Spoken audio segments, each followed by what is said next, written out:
오늘은 어버이 주일을 맞아서 자녀들은 그렇다면 부모님을 어떻게 대해야 되나 좀 기쁨으로 여겼으면 좋겠다, 이런 제목으로 하나님의 은혜를 나눠보려고 합니다. 가정, 이 가정은 이 세상에 존재하는 모든 공동체의 기본 중에 가장 기본입니다.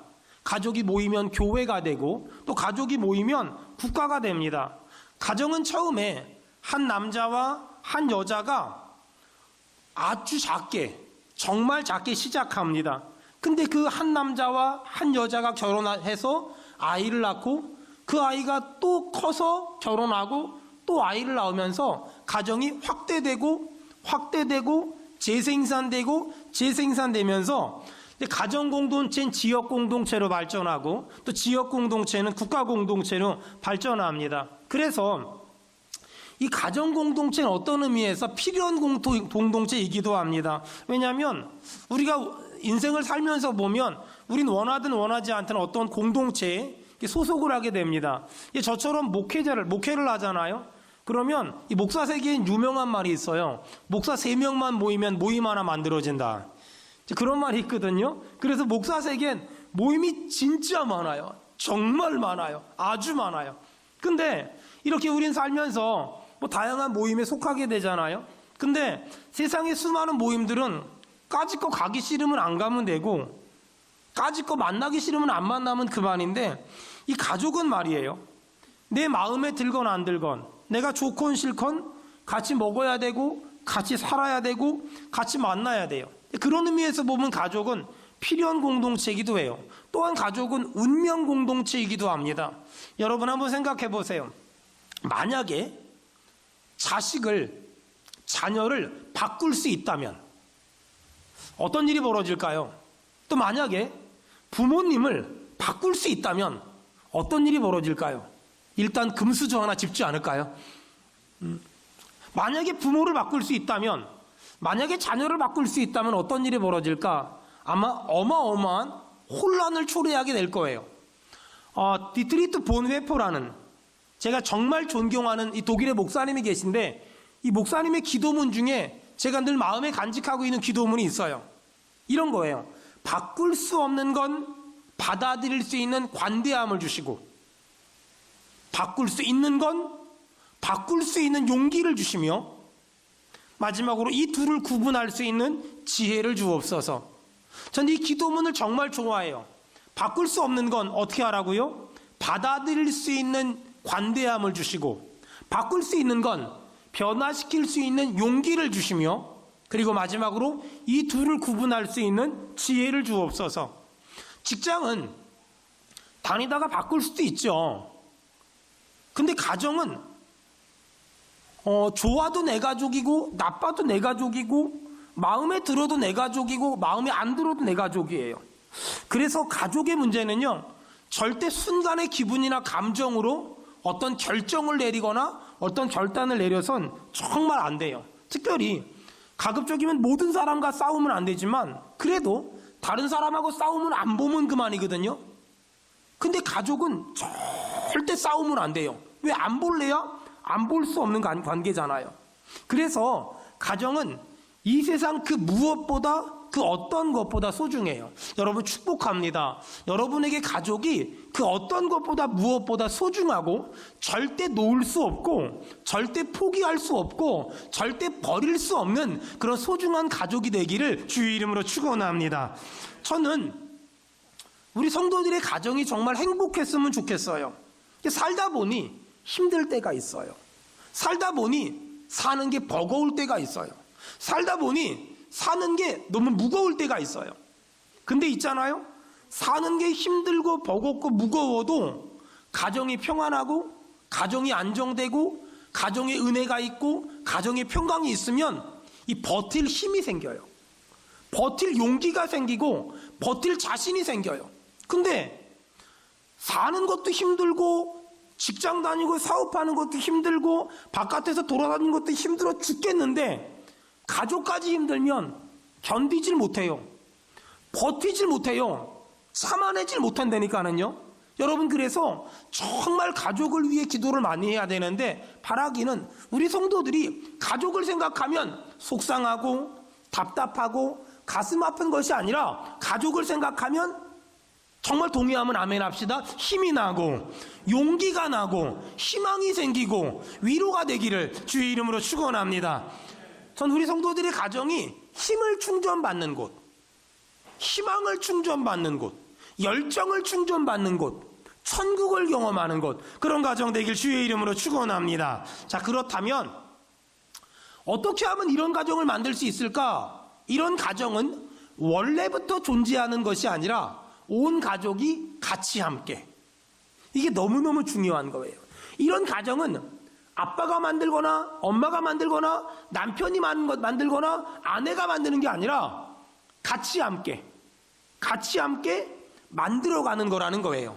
더 구체적으로요, 자, 이런 천국 같은 가정을 어떻게 하면 만들 수 있을까? 지금도 천국 같은 가정을 만들어 보겠다고 많은 아빠들이 밖에 나가서 열심히 돈 벌어요.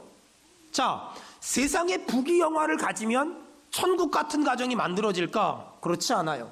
만약에 세상에 부귀영화를 가지면 천국 같은 가정을 만들 수 있다, 그렇다면 아니, 돈 많은 사람들은 다 천국을 경험하게요. 많이 배우고 많이 공부한 사람들은 다 천국을 경험하게요. 근데 우리 주변에 봐봐요, 꼭 그렇진 않잖아요.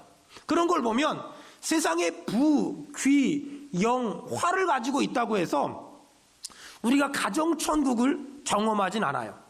자, 그렇다면 어떻게 하면 천국 같은 가정을 만들 수 있을까?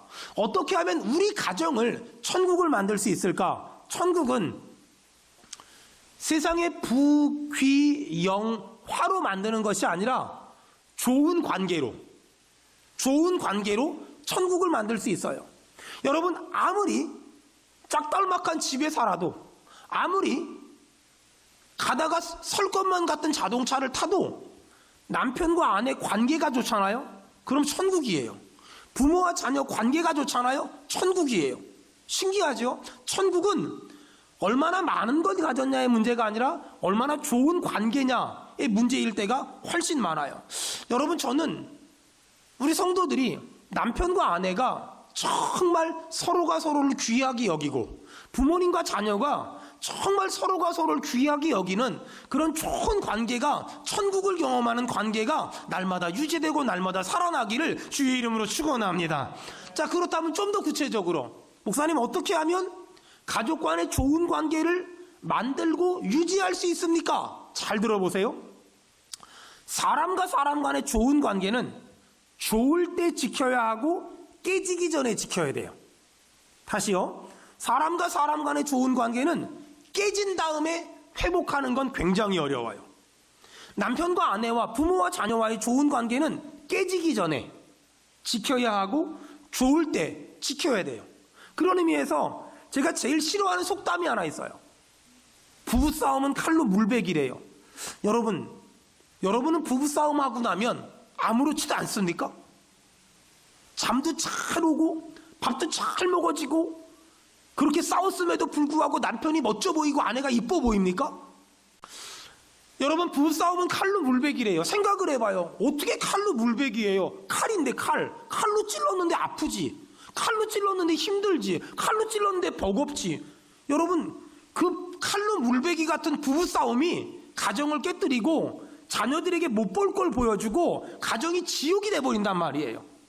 가끔 이런 사람들이 있어요. 목사님, 제 남편은요, 밖에 나가선 치사하고 더러워도 다 참는데 집에만 와서는 조금도 못 참는다고. 여러분, 근데 생각해 봐봐요. 이건 논리적으로 굉장히 옳지 않은 거예요. 밖에 나가서 참았으면 안에선 더 참을 수 있어야지. 아니, 밖에 나가서 돈 왜 벌어요? 가족을 위해 벌잖아요. 가족을 위해 벌면 밖에 나가서 치사하고 더러워도 참았으면 집에선 더 참을 수 있고 더 인내할 수 있고 더 기다려줄 수 있어야지. 밖에선 참았는데 집에선 승질 다 내고 화 다 내고 혈기 다 내. 이건 옳지 않은 거예요. 이건 바람직하지 않은 거예요. 여러분, 그러면 부부관계는 반드시 깨질 수밖에 없고 부모 자식 관계는 반드시 깨질 수밖에 없어요. 여러분, 잘 한번 생각해 봐봐요. 여러분에게 가족은 힘을 줍니까? 힘을 뺍니까? 때론 가족이 나에게 날마다 힘을 주진 않는다는 거예요.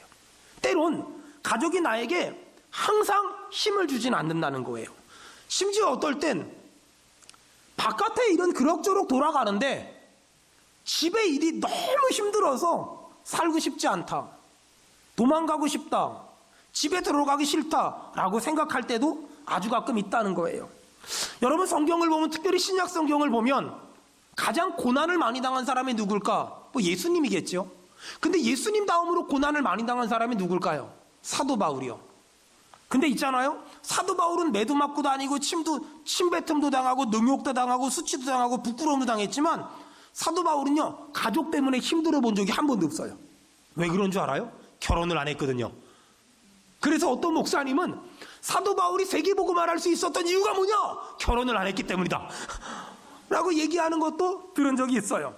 맞아요. 사도 바울은요, 결혼을 안 해서 가족 때문에, 배우자 때문에, 자녀 때문에 힘들어 본 적이 한 번도 없었어요. 하지만 오늘 우리가 잠언 23장 읽었잖아요. 이 솔로몬이 썼거든요. 솔로몬은 젊었을 때 나가서 중년엔 잠언, 늙어선 전도서를 썼어요. 근데 잠언과 전도서를 보면, 야, 솔로몬이 아내 때문에, 자식 때문에 엄청 힘들었다는 게 막 느껴져요. 얼마나 이 사람이 힘들었냐면 전도서를 보니까 헛되고 헛되니 모든 것이 헛되대요. 얼마나 배우자 때문에, 자식 때문에 힘들었는지. 왜냐하면 아내가 1000명이었거든요. 부인이 1000명이니 애는 얼마나 많았겠어. 그러니 나는 가끔 가다가 나중에 천당 가면 꼭 물어보고 싶은 게, 자기 부인 이름이라 다 외웠나 몰라. 자기 자식 이름은 더 외웠을걸? 그래도 우리나라 이름은 습자잖아요. 외국 이름은 길잖아. 막 사무엘 F 밀즈 뭐 이래 가면서 그거 어떻게 다 외웠을까 싶어요. 그러니까 너무 힘들었나 봐요. 잠언 23장은요, 우리나라 말로 말하면 부모님이 자녀들한테 하는 잔소리 같아요. 술 많이 먹지 마라, 음식을 탐하지 마라, 이런 친구들 사귀지 마라, 전부 다 이런 내용이에요. 여러분은 지금 어떠세요? 가족 때문에 힘을 얻고 있습니까? 아니면 가족 때문에 있던 힘도 빼앗기고 있습니까? 도대체 언제 나는 가족 때문에 자꾸만 마음이 무너지고 생각이 무너지고 억장이 무너질까? 가족이 힘든 일을 만났을 때, 가족이 어려운 일을 만났을 때, 특별히 이 아이들이 사춘기를 지날 때, 참 힘들어요. 참, 옆 사람 얼굴 좀 봐봐요. 그 사람 사춘기 은혜롭게 보냈을까? 아니면 질풍노도의 시기를 달렸을까? 참, 아이들이요, 이 사춘기 지나갈 때요, 힘들어요. 방문도 꽉 닫고, 내 아들이 아닌 것 같고요, 내 딸이 아닌 것 같고요, 애가 미친 것 같아요. 근데 요즘 애들한테 물어봤더니 이런 말에, 일부 예배 끝나고 제가 나갔는데 어떤 애가 그러더라고요. 목사님, 사춘기보다요 갱년기 우리 엄마가 더 무서워요. 아빠 엄마가 하던 사업이 힘들어졌을 때, 가족 간에 별일도 아닌 걸 가지고 싸웠을 때, 그때는 있던 힘이 전부 이렇게 빠져나가는 게 느껴져요. 아이들 보면 사춘기를 심하게 겪는 아이들이 진짜 많아요. 정말 힘든 아이들이 많아요. 혹시 여러분, 오늘 예배드리는 여러분들 중에 자녀들이 사춘기를 심하게 겪고 있다면 여러분 한 가지만 생각하세요. 하나님께 쓰임 받았던 사람들은요, 전부 사춘기를, 광풍을 경험했던 사람들이. 어거스틴, 말틴 루터, 조지 뮬러 다 그랬어요. 어거스틴은 어느 정도로 심각했냐면 10대 중반에 창녀랑 잠자서 애를 낳았어요. 정말 대단하지 않아요? 미친 거예요. 오죽했으면 어머니가 아들 위해 다 기도해요. 하나님, 우리 아들 불쌍히 여겨달라고, 도와달라고 막 기도해요. 한날은 어머니가 막 기도하는데 그 교회 담임 목사님이 암브로시우스라고 대주교였거든요. 이 암브로시우스가 이렇게 보니까 엄마가 기도하는데 마치 술 취한 사람처럼 기도하는 거예요. 그걸 보고 암브로시우스 대주교가 유명한 말을 했어요. 눈물로 기도하는 자식은 망하지 않습니다. 그리고 기도해서 지금도 그 교회 가면 그런 그 내용이 써 있다는 거예요. 여러분, 그렇게 방황하고 방탕하고 질풍노도의 시기를 달리는 자식을 바라보는 엄마의 마음이 얼마나 힘들었을까요? 그 엄마의 마음이 얼마나 아팠을까요? 여러분은 가족 중 한 사람이 힘들어하거나 아파하거나 또 장애가 있거나 힘든 시기를 보내고 있다면, 남편이 열심히 사업을 해요. 근데 돈을 하나도 못 벌어와. 그런 힘든 시기를 보내고 있다면 여러분은 어떻게 반응하고 있습니까? 여러분, 이런 시기를 어떻게 반응하고 있습니까? 아니, 세상 밖에서 만난 사람이라면 안 보면 그만이고 안 만나면 그만인데 가족은 그럴 수 없잖아요. 가족에 대해선 내가 갖다 버릴 수도 없고 내가 도망갈 수도 없고 내가 포기할 수도 없잖아요. 여러분, 그럴 때 여러분은 어떻게 합니까? 제가 얼마 전에 책을 한 권 읽었거든요. 그 책에 당신은 사랑받기 위해 태어난 사람, 당신은 사랑받기 위해 태어난 사람, 그 찬양 있잖아요. 그 찬양에 대한 비하인드 스토리가 나오는데, 그 찬양을 만든 형제가 아기 때 아주 어릴 적에 엄마랑 남매가 살았는데 아버지가 가족을 버리고 도망갔대요. 그리고 평생 연락이 안 됐대요. 그리고 나서 어머니는 나이 많아 늙었고 이 형제는 결혼해서 가정을 가졌어요. 근데 어느 날 병원에서 연락이 온 거예요. 아버지가 죽어가고 있다고. 저 아버지가 없는데요? 와서 보라고. 가봤대요. 근데 이 사람이 아버지라고 그러는데 도대체가 모르겠더래. 누군지 모르겠더라는 거예요. 그래서 자초지종 들어보니까 우리 가족 어릴 적에 버리고 집 나간 아버지가 어떻게 연락이 돼서 아들한테 연락이 온 거예요. 이렇게 쳐다보는데 뭐가 좋겠어요? 뭐가 이쁘겠어요? 뭐가 그리웠겠어요? 하루가 지났어요? 이틀이 지났어요? 일주일이 지났어요?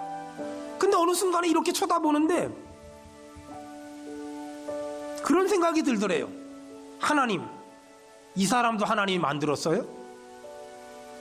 하나님, 이런 사람도 하나님이 사랑하세요? 하나님, 이런 사람도 하나님은 귀하게 여기세요? 하나님이 아니, 나 이런 사람 안 사랑해, 이래야 되는데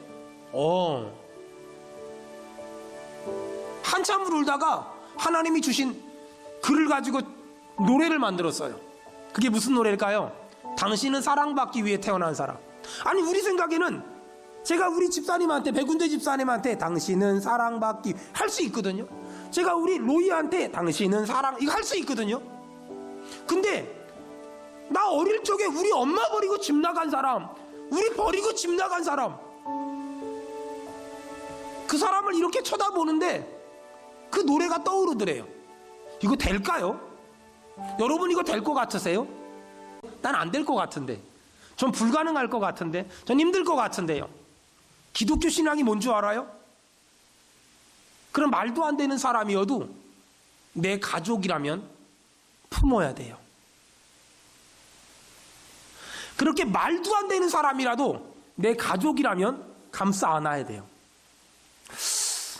예전에 저희 교회 오셔서 말씀 전했던 목사님이 한 분 계신데요. 그 목사님이 저 강남에 집회를 갔대요. 근데 강남에, 여러분 뭐 그쪽을 좀 아시는 분들 아시겠지만 강남 뒤쪽에 보면 그 구룡마을이라고 이렇게 비닐하우스 쳐져 있는 마을이 지금은 있나 없나 몰라요. 옛날에 있었거든요. 제가 그 동네 신방 다니고 그랬으니까 옛날에. 근데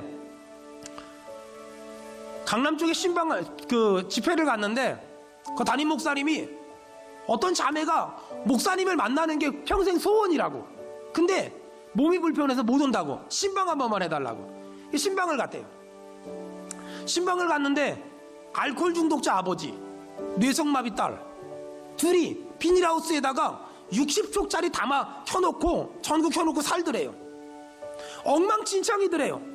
사는 것도 엉망진창이고 어떻게 강남 옆에 사는데 이럴 수가 있어. 목사님이 보다 못해 속상해서 그 자매 보고 사회복지시설 가라고, 도와주겠다고, 안내해주겠다고. 근데 그 자매가 뭐라 그랬는지 아세요? 저 못 가요. 제가 가면 우리 아빠 어떡해요? 제가 가면 우리 아빠 불쌍해서 어떡해요? 제가 가면 우리 아빠 굶어요. 제가 가면 저한테 나오는 장애인 수당 가지고 우리 아빠 먹고 사는데 우리 아빠 굶어요. 저 못 가요. 그러더래요. 가족이란 그런 거예요. 가족이란 이래야만 해요. 여러분, 이걸 보고 가족이라 그래요. 한 번은 제 아내가, 제가 전도사 했고 제 아내가 주일학교 교사를 했었어요. 결혼하기 전이죠. 전도를 했는데 아들 둘이거든요. 아이들 둘. 뭐 5학년, 6학년, 4학년, 6학년 그렇게 됐어요. 그 아이들이 박스를 주워다가 팔고서 그 돈으로 오락을 하고 그 돈으로 밥을 사 먹는 거예요. 그런 아이들을 전도를 했어요. 씻기고 한날은 애들이 너무 지저분해져서 집에 가봤더니 완전히 엉망이야. 그래서 이 아이들 어떻게든 굶으면 안 되니까 동네에다가 6개 식당에다가 이 아이들이 오면 밥 주라고. 그리고 전부 해줬어요. 근데 한날은 이 아이 집에 가보니까 아이 얘기를 듣다 보니까 엄마가 4명이었어. 엄마가 어떨 때는 한 달 만에 가기도 하고 2달 만에 가기도 하고 이런 거예요. 근데 한 번은 이 아이들한테 전화가 왔어요. 아니다, 교회로 얘네들이 찾아왔구나. 근데 허벅지에 이렇게 피가 나는 거예요. 근데 이렇게 보니까 허벅지에 포크가 찔려 있어요. 깜짝 놀랬지. 그리고서 얘네들을 병원 데려가서 치료해주고 물어보니까 아빠가 그런 거예요. 아빠가 술 먹고서 막 그때는 막 혈기가 좋다니까 막 베이비 도구 막 핫도그 막 이런 거 하면서 이제 죽여 살려 막 이래가면서. 근데 그래가지고 격리를 시켰어요. 아빠는 아빠대로, 그 다음에 애들은 애들대로 시설로 격리를 시켰어요. 근데 아이들한테 전화가 왔어요. 그 보호시설에, 아동보호시설에서 저 좀 와달라고. 갔죠. 아이들이 뭐라 그러냐면, 그때는 전도사 때니까 전사님 아빠랑 살고 싶어요. 야, 아빠가 니네 포크로 찌르고 그래도 아빠랑 살고 싶어요. 그래가지고 아니 자기 몸을 포크로 찌른 그 사람을 그거 편지 써가지고 풀어달라 그래서 그 풀어줬다니까는요. 이게 상상이 안 되잖아요. 말이 안 되잖아요. 여러분, 근데 그거 아세요? 그게 가족이라는 거. 그게 가족이라는 거. 지금도 너무나 많은 사람들이 가족이 주는 축복보다 가족이 주는 부담감에 짓눌려서 내 가족 중에 누군가 힘들어하면 너 때문에 우리 집은 웃을 일이 없다고, 너 때문에 우리 집은 좋아할 일이 없다고, 너 때문에 우리 집은 싸운다고, 너는 우리 집의 부담이라고 이러면서 가족 중에 어떤 사람이 아프고 병들고 넘어져 있고 쓰러져 있으면 그를 향하여 비난하고 정죄하고 함부로 말하고 상처 주고, 그런 가족들이, 그런 형제들이 얼마나 많은지 몰라요. 어떤 분들은 너무 가족 때문에 속상하니까 막 아무나 붙잡고 이 답답함을 얘기하고 싶은 거야. 우리 아들 때문에, 딸 때문에, 내 남편 때문에, 내 아내 때문에 힘들어 죽겠다고. 여러분, 그렇게 하고 나면은 속이 후련하고 사이다 마신 것처럼 속이 뻥 뚫리면 얼마나 좋아요? 그러고 나면 바로 집에 오면 느껴지는 게 뭔 줄 알아요? 괜히 했어.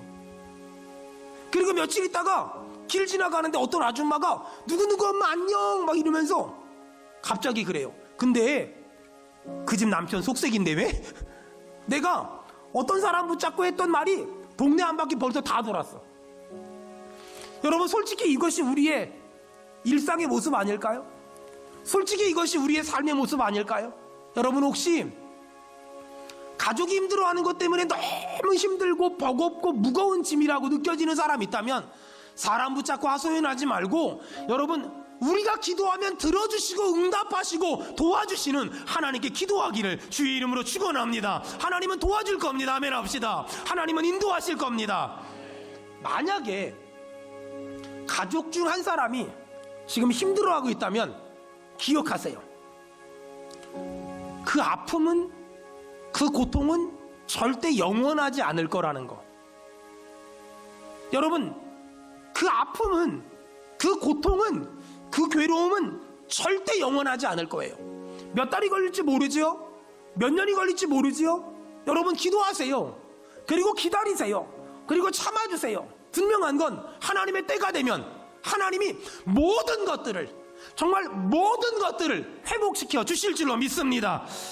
여러분, 그러므로 모든 가족은 딱 한 가지 해야 돼요. 더 기도하세요.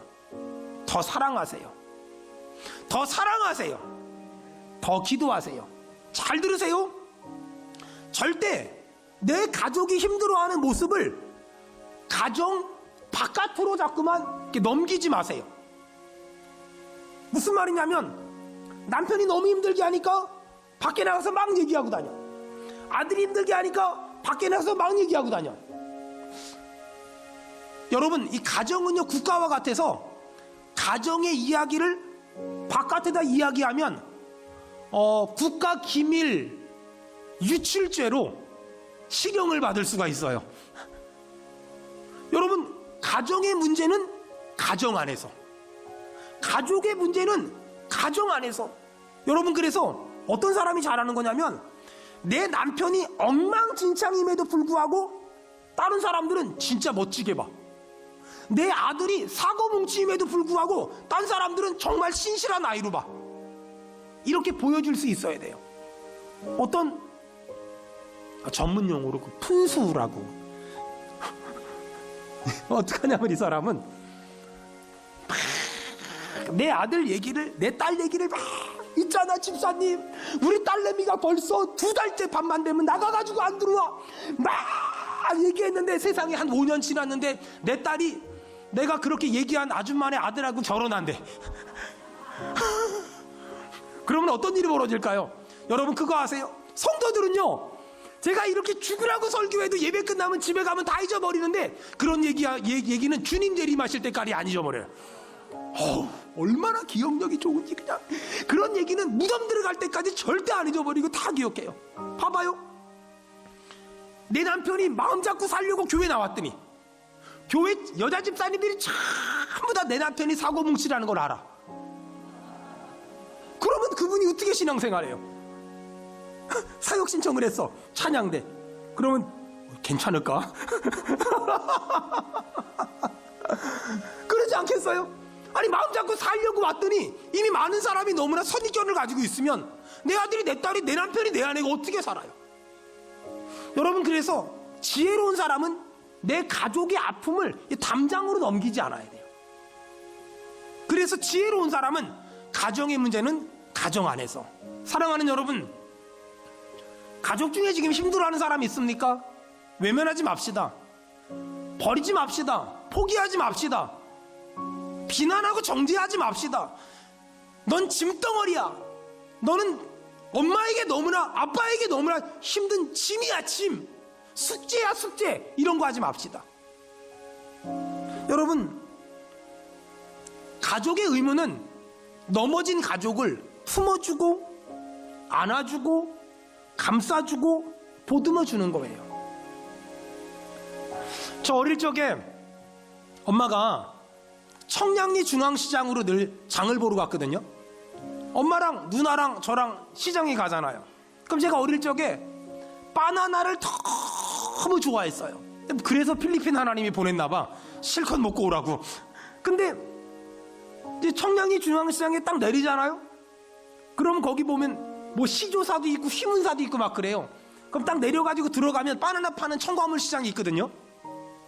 거길 딱 지나갈 때 제가 막 바나나 사달라고 막 노조위원회를 결성해가지고 데모를 해가지고 막 그래가지고 꼭꼭 얻어먹고 갔어요. 근데 엄마가 너무 돈이 없으니까 어떻게든 거기를 그냥 지나가야 되는 거야. 그래서 저희 누나한테 저 잘 보라고, 사고치지 않게 잘 보라고. 그리고 신신당부하고 딱 가는데 굉장히 조용하고 온유하게 따라오더래요. 엄마 생각에 이젠 한시름 났구나 그래가지고 다른 물건을 보고 있는데 느낌이 이렇게 등이 오싹해가지고 딱 돌아보니까 오는 척 하더니 뛰어가가지고 돈도 안 내고 먹고 있더라는 거야. 근데 그때 전 지금도 기억나는 게 하나 있어요. 우리 엄마가 저를 야단치지 않고 저희 누나를 뭐라고 야단치냐면, 너 왜 동생 똑바로 못 봐? 아니, 내가 잘못했잖아. 내가 잘못했는데 우리 엄마는 저를 야단친 게 아니라 저희 누나를 야단쳐요. 왜 그랬을까요? 저희 어머니 머릿속엔 딱 한 가지가 있었던 거예요. 가족의 문제는 공동 책임이야. 가족의 문제는 공동 책임이야. 가족의 문제는 공동 책임이야. 여러분, 이런 말 하면 안 돼요.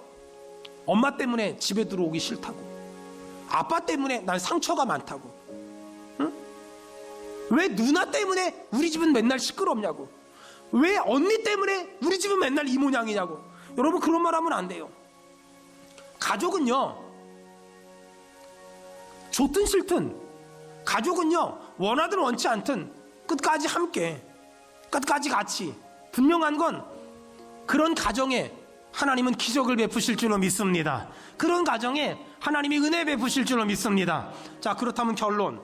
저는 우리 성도들이 이 어버이 주일을 맞아서 이거 하나만큼 했으면 좋겠어요. 잠언 23장 25절.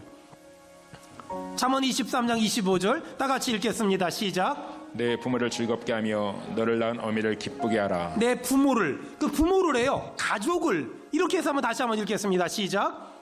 가족을 즐겁게 하며 너를 낳은 어미를 기쁘게 하라. 내 가족을 즐겁게 하며 너를 낳은 어미를 기쁘게 하라. 여러분, 이 어버이 주일날 우리 이런 거 한번 해보면 어떨까요? 내가 뭘 안 하면 가족들이 기뻐할까? 여러분, 한번 예배 끝나고 단톡에다가 올려보세요. 아빠가 뭘 안 하면 우리 가족이 기뻐할까? 또 엄마가 뭘 안 하면 우리 가족이 기뻐할까? 한번 올려보세요. 너무 많이 적으면 안 돼요. 하나만. 아빠가 뭘 안 하면 우리 가족이 기뻐할까? 하나만. 엄마가 뭘 안 하면 우리 가족이 기뻐할까? 하나만. 또 자녀들은 내가 뭘 안 하면 우리 엄마 아빠가 기뻐할까? 하나만 적으라 그래봐요. 딱 하나만 고쳐보세요. 이 질문은 제 질문이 아니라 리더스 다이제스트란 책에 나온 질문이거든요. 그 책에 많은 그 아빠들이 질문을 올렸대요. 아빠가 뭘 안 하면 우리 가족이 행복할까? 1등이 뭔지 아세요? 소리치지 않기, 큰 소리치지 않기, 버럭거리지 않기. 또 반대로 엄마가 뭘 안 하면 우리 가족이 기쁠까? 뭘 것 같으세요? 잔소리? 그 이상이 있대요. 정색하지 않기. 잔소리가 나오기 이전에 정색부터 하고 잔소리가 나오거든요. 미국 사람들은 훨씬 우리보다 예민한 것 같아요. 잔소리는 그 다음이고 정색하지 않기. 벌써 엄마 얼굴 보면 어떤 말이 나올지 잘 알잖아요. 정색하지 않기. 오늘부터 애들을 야단칠 때도 웃으면서 얘야, 너 그따위로 하면 죽는다. 정색하지 않기. 남편이 무슨 말 해도, 남편이 말 같지 않은 말을 해도 여보, 그러시면 곤란하와요. 이러면서 정색하지 않기. 지금도 많은 사람들이 돈을 많이 벌면 천국이 될 거야 라고 말해요. 거짓말이에요. 여러분, 돈을 많이 벌면 천국이 될 거야. 그럼 대기업 회장님들은 다 천국 같이 살게요? 아니에요. 그들의 삶의 환경은 천국인데 그들의 삶의 마음들은 천국이 아니에요. 정말 천국은 어디 있을까요? 소유의 넉넉함이 아니라 좋은 관계, 남편과 아내가 서로 사랑하고, 부모와 자녀가 서로 사랑하고, 목사와 성도가 서로 귀하게 여기고, 부모와 자녀가 서로 보배롭게 여기면 여러분, 그곳을 천국이라고 말하지 않을까요?